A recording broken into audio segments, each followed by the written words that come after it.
अगर आप अपने आप को कमाने में इतना जुटा देते हो, हर वक्त तरक्की तरक्की तरक्की गधे की तरह काम कर रहे हो, नींद पूरी नहीं हो रही आपकी, इसका मतलब आपके दिल में दुनिया की मोहब्बत है। आप कमा रहे हो, मैं बहरिया टाउन में प्लॉट बनाऊंगा, कमा रहे 60 साल के बाद जाके कमबख्त तूने बना लिया, तो क्या रह गया अब? तो खत्म है ना, आगे रिटायरमेंट है, कब्र में जाएगा, अब क्या करेगा? तो नमाजें जाया होती, गुनाह हो रहा है उसकी वजह से।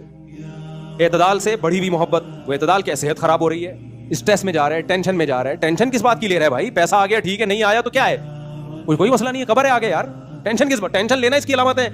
मोहब्बत क्या है? एतदाल से ज्यादा है। तीसरा, रिलेशन खराब हो रहा है। रिलेशन का क्या मतलब? कितने लोग जॉब करते हैं, बीवी बच्चों को टाइम नहीं, उनके रिलेशन की ऐसी की तैसी। जब वो घर में आते हैं तो बच्चे कहते हैं अम्मी एक साहब आए हैं मुलाकात के सिलसिले में। ऐसे लोग भी हैं, बच्चों ने कभी देखा ही नहीं होता। इत्तेफाक से उस दिन आज ऑफिस से आप जल्दी घर आ गए, एक साहब ने बताया कि मैं अपने बच्चों को ना ऐसे देख रहा हूँ, यूं यूं बड़े हो रहे हैं, क्योंकि जब मैं सुबह निकलता हूँ तो वो सो रहे होते हैं, इतनी जल्दी में निकल, रात को आता हूँ तो सो चुके होते हैं वो। तो भाई तो ये अल्लाह ने तुम्हें औलाद दी है, इससे क्या करो?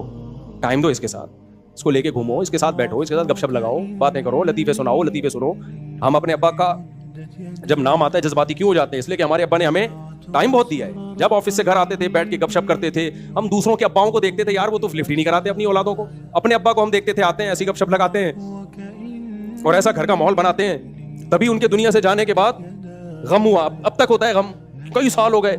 आज बाप घर में, माँ तो दे देती है टाइम, बाप बच्चों को टाइम, बोलो, वो कह रहा है मैं कमा रहा हूं। अबे तू जो कमा कमा के इनको खिला रहा है ना, ये एहसान नहीं मानेंगे, सही है ना, ये ध्यान में रखना, ये एहसान नहीं मानेंगे। ये कहेंगे कोई साहब थे जिनकी वजह से आ रहा था घर में राशन।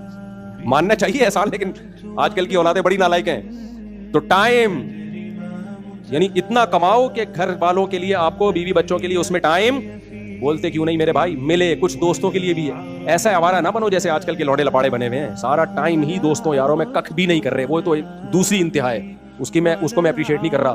तो ये चंद लिमिट्स हैं, और भी हैं इसमें कुछ, ये मोटी मोटी चंद बातें हैं जो ये बाउंड्री हैं। किसकी तरफ से? अल्लाह की तरफ से। नबी से ज्यादा मसरूफ दुनिया में कोई नहीं हो सकता। सारे काम किए आपने, मगर अपने घर वालों को भी वक्त आप सल्लल्लाहु अलैहि वसल्लम ने दिया है, घर वालों को भी वक्त दिया। ये बाउंड्री किसकी तरफ से है भाई? अल्लाह की तरफ। इसको अगर क्रॉस करोगे, दुनिया तो कहेगी अपने काम के साथ बड़ा मुखलिस है, तरक्की कर गया, ये कर गया, वो कर गया। यार इसको कहते हैं बिजनेस में हार्ड वर्किंग। अगर किसी ने देखनी हो तो वसीम की जाके देखे। अब ये नहीं पता वसीम के घर का हाल क्या है, बीवी बच्चे खुश हैं कि नहीं है, और सेहत देखो, शुगर हो गई थोड़ी। मैं ऐसे साहब को जानता हूँ, हार्ड वर्किंग, कमाने की ना इतनी फिक्र, शुगर हो गई उनको थोड़े दिनों में, क्योंकि नींद पूरी नहीं होती थी। दिन में भी ड्यूटी, रात को भी ड्यूटी, थोड़ी देर सोते थे और बड़े फख्र से बताते थे यार स्ट्रगल होती है, स्ट्रगल, हार्ड वर्किंग। शुगर हो गई, फिर एक दिन हार्ट अटैक हुआ, और इस दारे फानी से आज, यानी उनकी उम्र भी मेरा ख्याल है 35-40 साल होगी। अल्लाह मग़फ़िरत फरमाए, हम तो यही दुआ करेंगे उनके लिए, अल्लाह ताला उनके दर्जात बुलंद करे।